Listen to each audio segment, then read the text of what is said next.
విషయంలో వివాదాస్పద కామెంట్స్ చేసిన నటుడు శివాజీ మహిళా కమిషన్ ముందు హాజరయ్యారు. విచారణ ముగిసింది. ప్రస్తుతం శివాజీ మాట్లాడుతున్నారు. లైవ్లో చూద్దాం. దానికి అందరికీ నేను వివరణ ఇచ్చాను, నా అపాలజీస్ చెప్పాను అని కూడా చెప్పాను. మేడం గారు కూడా చూశారు.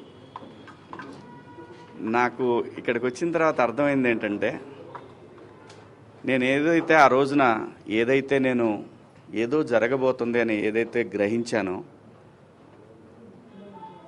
నాతో కెరీర్ మొదలుపెట్టిన వాళ్ళు చాలామందికి ఎందుకో నా మీద వ్యతిరేకత ఉంది. ఎందుకో తెలీదు. నేను ఒక సందర్భంలో, ఇది బయట తెలిసిన విషయం, ఒక సందర్భంలో ఎందుకు వీళ్ళకి నా మీద కోపం ఎందుకో నాకు తెలీదు. 30 సంవత్సరాలు అయింది నేను ఈ పరిశ్రమకు వచ్చి. ఈ 30 సంవత్సరాల్లో నేను ఏ ఒక్కరిని ఇబ్బంది పెట్టినా ఈ పాటికి ఎప్పుడో బయటకు వచ్చేది. రాలేదు. వచ్చి ఉంటే ఈ పాటికి మీరందరూ నా మీద ఎగబడేవాళ్ళు. చాలామంది నాకు తెలియదు అనుకుంటారు. ఎవరెవరు జూమ్ మీటింగులు పెట్టుకున్నారో, నాతో బాగా ఉండి నాతో మంచిగా మాట్లాడుతూ నా నటనని పొగుడుతూ ఉన్న, నాకు షాకింగ్, ఇంత కుట్ర జరగాలనా నా మీద?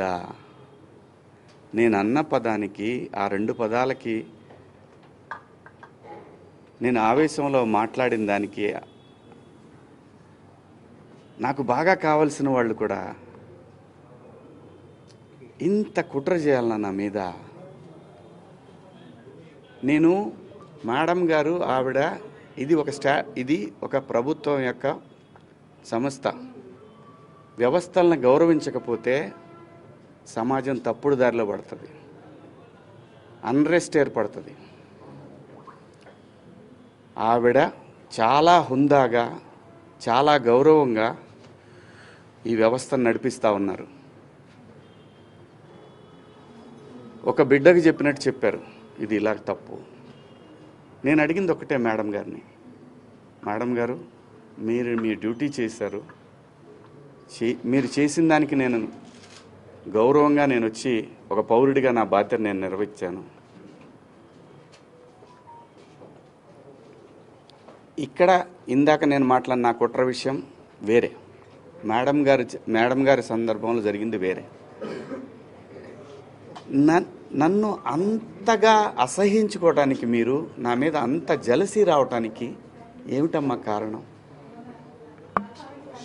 నేనేం తప్పు చేశాను? నా బుద్ధి గడ్డి తిని మీ నాన్న చెప్పడా మీ ఇంట్లో?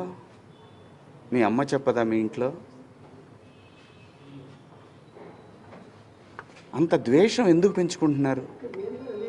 వినా స్త్రీయ జననం నాస్తి. స్త్రీ లేకపోతే ప్రపంచమే లేదు. అసలు ఈ మానవాళ్లే లేదు.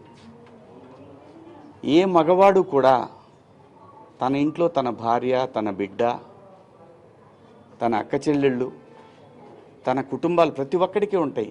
ఇక్కడ ఎవరి మీద దాడి చేస్తున్నారని, ఆ డివిజన్ని తీసుకురావాలని ఎందుకు తహతహలాడిపోతూ ఉన్నారు?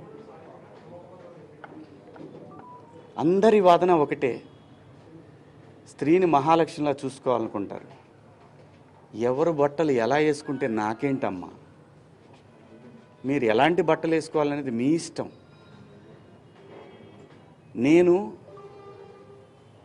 ఒక తండ్రిలాగా, నా దగ్గర హీరోయిన్లు అందరూ కూడా నాకు తండ్రిలాగా నేను పాత్రలు చేస్తున్నాను కాబట్టి నా బిడ్డలకు చెప్పినట్టు చెప్పానే కానీ ఇంతకుముందు ఎప్పుడు ఎవరు ఏమీ అనలేదమ్మా. వాళ్ళ మీద మీరు ఇలాగే కంప్లైంట్లు ఇచ్చారా? జూమ్ మీటింగులు పెట్టుకొని మీలో మీరే? ఏమ్మా, పేర్లు పెట్టి అనగలను నేను, కానీ మీరు ఇబ్బంది పడకూడదు. ఇంత కుట్ర చేయాలా నా మీదన? శివాజీ అనేవాడు సినిమా పబ్లిసిటీ కోసం అంత చిల్లరగా దిగజారుతాడా శివాజీ?